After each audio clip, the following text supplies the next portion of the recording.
morning and welcome to day 2 in Tel Aviv. As you can see, it is very, very wet.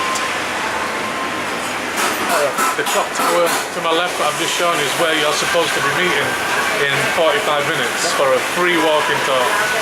I have a feeling it may not be happening, but we will see. You can see there is absolutely peeing it down. Just bought an umbrella, 15 shekel, which is £3.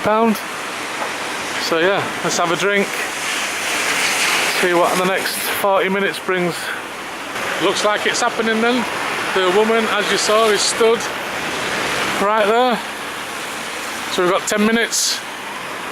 Let's see what happens. Free walking tour. When I talk about old, how old do I mean? Almost the oldest sport in the world, okay? Give me a number. 4,000 years ago, Homo sapiens are going to walk around this area and they decided to set them right there on that hill. 4,000 years ago. As a contrast, how old is the city of Tel Aviv? 110 years old. That's it, like a grain of sand compared to the long, rich history of Jaffa. The British came to fix the Middle East and they will bring in a lot of great things that are very Western that we use in Israel until this very day. For example, our parliamentary system, our court and law system. But with all of the great things they brought us, there will be all these locals here that are not going to be happy about having the British around here. So what do the British need to have here in order to keep being in power? Army, soldiers, and all those soldiers that are stationed here in Jaffa and are working really hard during the day, sometimes just wanted to have some fun during the night. Where did they do that? Right there. Now, the problem wasn't they had some fun, the problem was when they skipped the shifts the next day no one was doing their work until eventually the British will say enough is enough, from now on no soldier gets to go in there. And they put 2 guards in the entrance. Now you can imagine some guy from London joining the Royal Army, and he's coming here to the Middle East to serve in the army, and he's being stationed here? No. That's not gonna work. How did this become this? And Tel Aviv really deserves its own time of the day, but I might be able to explain to you why do I even have this. And for me, this is a key point to understand Israel as a Jewish state. The beginning of our story is in the 19th century, the end of the 19th century in Eastern Europe. At the time, there's 5 million Jews in Eastern Europe, and they're suffering from insecurity, both physically because of violence, but mostly financially. Families don't have enough money to feed their children. The solution was immigration. Leave. Get out of there. 2.5 million Jews are going to leave Eastern Europe in the end of the 19th century. That's huge, 50% of the population. Where do they go?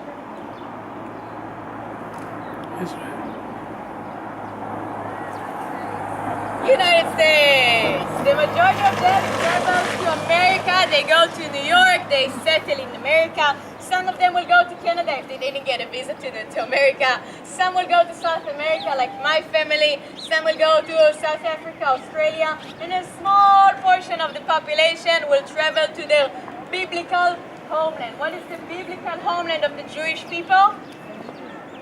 Jerusalem, right here. So they're going to start traveling from Europe by boat.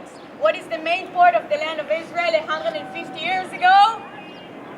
Jaffa. What happens in Jaffa happens in every port city. When the immigrants get off the boat, they take a look to the left, they take a look to the right, and they say, I like it here, I'm staying.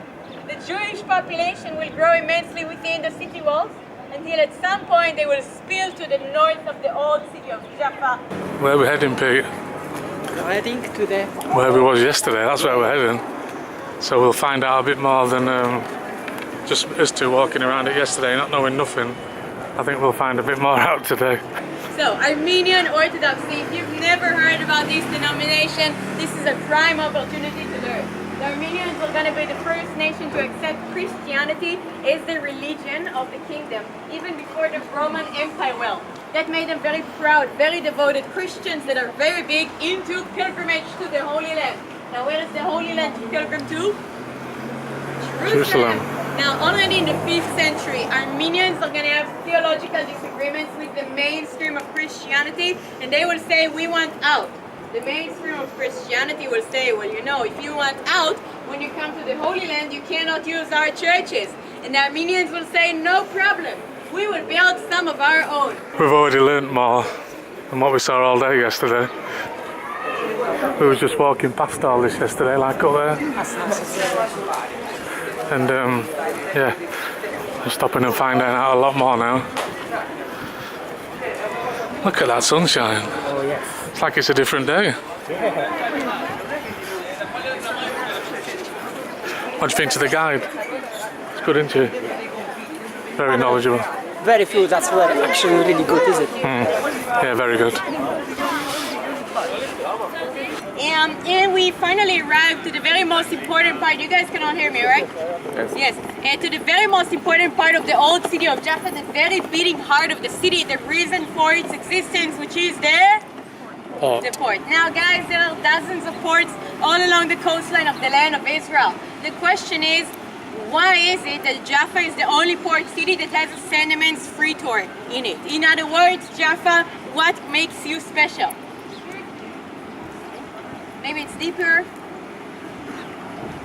And if you guys have absolutely no idea what I'm talking about, that's okay, because I'm actually asking a tricky question. For the question, Jaffa, what makes you special, I will be honest and tell you, Jaffa, there is nothing special about you. Sorry. Now before you say, whoa, whoa, whoa, what do you mean there's nothing special about Jaffa? What am I doing here then? I will say, wait guys, let me explain.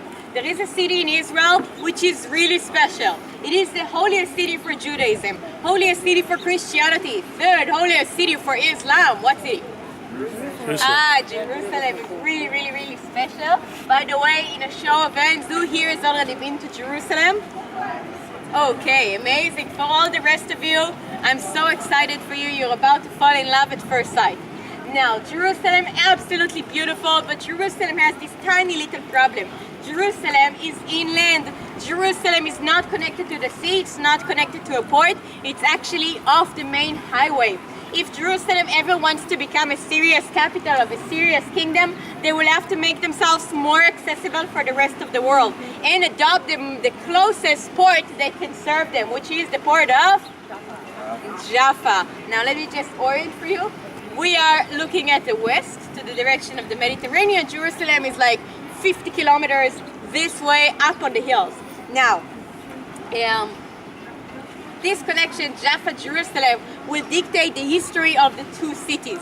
Now, since when do we have this connection, Jaffa-Jerusalem? Our story begins in the 10th century before Christ. How long ago was the 10th century before Christ? We're in the 21st after Christ. 3,000 years ago, there's going to be a king in Jerusalem. He is the wisest king in the world. He speaks the language of the animals. He has 1,000 wives. What's his name? Solomon wants to build something. What does he want to build? Okay. Temple. No, spoiler alert. Okay, guys, it's like Harry Potter. When you read one, you don't go off and tell your friends who died in the book, okay? Don't do that. Game of Thrones, you watch it, you know, you binge watch it all night. You don't tell who died in what wedding, okay? Just don't do it.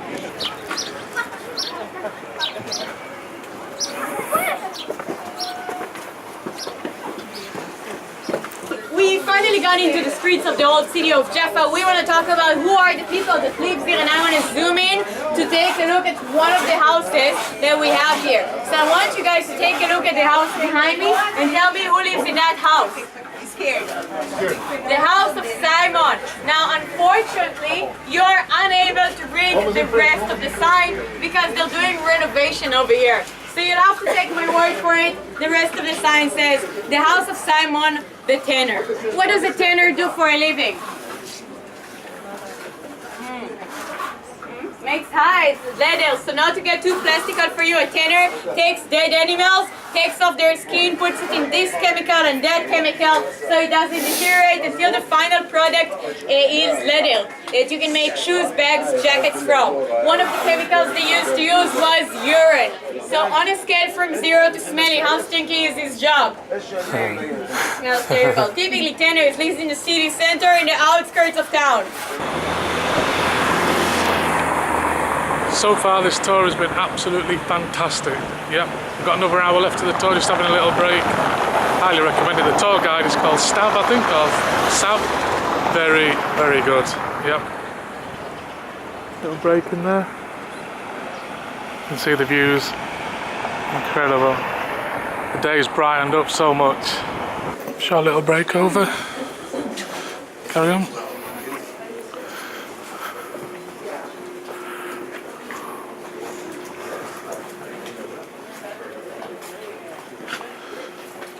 Now, if you've never heard about the Jaffa oranges before, that's great. This is exactly what this work of art is all about. And our story begins in the 19th century when Europeans finally realized why are their teeth flying off. So guys, please tell me, why are Europeans losing their teeth? Scurvy. Scurvy. How would you get scurvy? Lack of vitamin If C. you don't have enough vitamin C. Now that they realize there's an easy way to avoid scurvy, they will try and source a fruit that's very rich with vitamin C. What fruit is very rich with vitamin C? Orange. Better than that. What type Even of deal smells of is orange. oranges ready to be eaten in? You can actually smell orange. Try another one. Really, really strong smell of orange next to this orange tree. It's been suspended off the ground. November, December, January, February. Just the right time of the year. Europeans needed their vitamin C most. So Europeans are going to start importing these beautiful oranges from our region.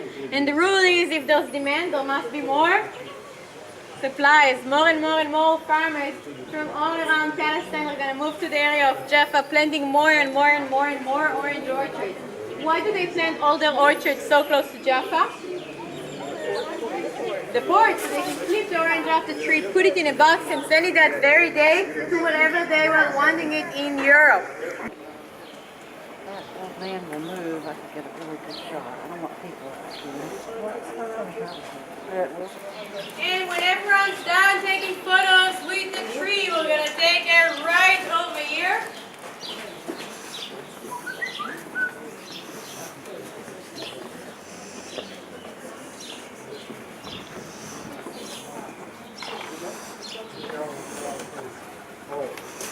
So, can you guys hear me? Can you guys hear me? Amazing. So, behind me there is a large structure. What is that large structure? Church. Do I have a lot of churches in Israel? Yes and no, right? Because what's the majority of the population's religion? Judaism. Judaism. Where do Jewish people worship their God? Synagogue. None in a church. Where in Israel, however, do I have a lot of churches? Jerusalem. Where was Jesus born? Bethlehem. Bethlehem. Growing up in? Working around the sea of? In other words, they have a lot of churches in areas that holy events for Christianity took place in. And as you're wandering here in Jaffa and you see a nice church, you should have the understanding that a holy event must have taken place here, because this is not a community church, this is a pilgrimage church. Now our story begins with a guy called Simon. Not Simon the tanner, not that smelly guy, but Simon the fisherman who's just gonna do his thing, fishing fish, until one day this guy comes up to him and tells him, Simon, what are you doing fishing fish? Join me and start fishing people. And Simon will say, wow, you know what, it's a great idea. I'm done fishing fish, I'm all up for fishing people, and become a disciple. Now time goes by, Jesus was in the Galilee with all of his disciples, and he's gonna ask them, guys, be honest with me. What do you think I am? And every disciple gives him a different answer. Only one disciple, Simon, tells him, well, of course, Jesus, you are the Messiah. You're the Son of God. Jesus likes this answer, and he's going to tell him, and you, Simon, you are the rock and the foundation of my church and my community. From now on, your name is no longer Simon. From now on, your name is Peter, which means a rock. Now, time goes by, Jesus is crucified and ascending to heaven, the Gospels are over, and the time of the book of Acts begin. Every disciple goes in a different direction. Peter is going to make his way right here to Jaffa, and he needs to find a place to stay. Now, do disciples usually have a lot of money? No, so he can't stay in that nice Airbnb by the beach, right? He needs to find someone to host him for free. Usually disciples associate themselves with the least popular people of every town. Who is the least popular person in all of Jaffa? Simon the Tanner. And over there, a world-changing event is going to take place, affecting my life as well as it affects yours. Because over there, Peter is going to stay, and he's going to climb up to the roof of that house, and he's going to get to the roof and he starts praying. And as he's praying, he's going to get hungry, and then a vision will start. And in the vision, God will tell him, Peter, I know you're hungry. And that's why I have all these animals for you to eat. There's reptiles, there's birds, there's bacon, there's shrimps. Go ahead, eat something. And Peter will say, what? No, why not? It's not? Hallucination. It's what? Hallucination. What? It's not kosher. Okay. Kosher. Have you heard about kosher? Okay, if you didn't hear about kosher, 60 seconds about kosher. Kosher is the biblical list of animals that are pure and clean and can be eaten by Jewish people, and how they must be butchered in order to be eating them. Now, if there's a list of animals that are pure and clean, there must be another list, right, of animals that are not pure, not clean. What's the number one impure animal for Jewish people? P. Can we do bacon then? No, that's why we have bacon made of lamb. Okay. Can we do seafood? No. Shrimps? No. Calamari? No. Lobsters? No. Okay. Can we at least have a cheeseburger? No. Why not? Cheese. Because we do not mix meat and dairy.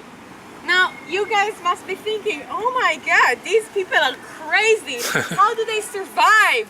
But you know, we've been around for 3,000 years. I'm sure we can last another 3. What I usually like doing in the last station of the tour is kind of recapping it. Otherwise, you'll go back to your hotel and hostel and they will ask, how was the tour? And you will say, wow, Jaffa was so beautiful. The people I met were so nice.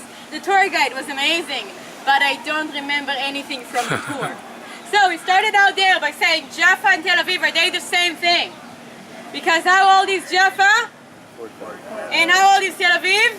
1 And 110, great. We crossed the walls, we said, how many times a day do you pray as a Muslim? 5 times a day. Kept going, spoke about 2 reasons to why is Jaffa where it is. The first one is the hill, the second one is the port. We spoke about the city of Tel Aviv that one day will become a city of America, of Israel. New York, of the land of Israel. Kept going. Spoke about a French guy, kind of short, wearing a big hat. And the less judgmental approach towards history. Kept going. We got to the Jaffa port, and I was asking you, Jaffa, what makes you special? Nothing. And the connection to the city of? Voila. We climbed up, and we climbed, and we climbed, and we got to the house of Simon there. Tanner. That has what family living in it? An Armenian family. Kept going. We had a short break, and then we spoke about who currently lives in the streets of the old city of Jaffa. Artists. We mentioned the gentrification Tel Aviv is going to go through, and we kept going. We spoke about a tree. What tree was it? An orange tree. Kept going. Spoke about a gate built by this Egyptian dude called the son of the god of sun, Ramses. Kept going. Spoke about it. Simon the fisherman, later to be known as Saint. Guys, 100% good job. In the end of all this, I want to ask you, did you guys learn anything new throughout the tour? Yes. More importantly, did you guys have fun? Yes. Amazing. So I'll ask you guys for 2 favors. First and foremost, TripAdvisor. The nature of my job is, I don't know when my next shift is or how good will it be, but that's something every one of you can help me with. So every 5-star review I get on TripAdvisor with my name on it, Stav or Autumn, there's a greater chance I'll be guiding more frequently and in better shifts. So I know it's a bit of a hassle, but if you think about it, it's 5 minutes of your time and an eternity of gratitude from me. So If you like the tour, 5-star for Stab or Autumn. If you didn't like the tour, my name was Jessica. But hopefully you did. The other thing I'll remind you is that I'm not a volunteer. I don't work for the municipality. I'm not getting paid by the company. Yes, this is my full-time job. If you guys enjoy the tour, your generosity is appreciated. When the suggested donation is about 50 shekels per person, which is about 10 or 15 euros or US. Of course, there's no pressure. You guys can leave as little, 20, 40, or as much as you want, 60, 100, 500, we'll take it. We accept all currencies, shekels, dollars, euros, gold, diamond, and jewelry. If you have a Bitcoin, I'll take 2, please. And I want to finish by reminding you, first of all, at 2 o'clock I'll be leading the Tel Aviv tour. So if you still don't have any plans for the afternoon, I'll be really, really happy to see you again. We leave at 2 o'clock from the clock tower. And we have our Jerusalem tours. And I want to finish by saying, Toda Rabba. Toda Rabba in Hebrew means thank you very much. The Toda Rabba is not only for waking up early in the morning, not only for lasting with me for 2 hours, but Toda Rabba for coming to Israel. I know we have a very difficult reputation. I hope you guys will have an amazing time here and you'll go back home to spread the word that Israel is actually quite nice. Guys, Toda Rabba for a wonderful morning. Thank you.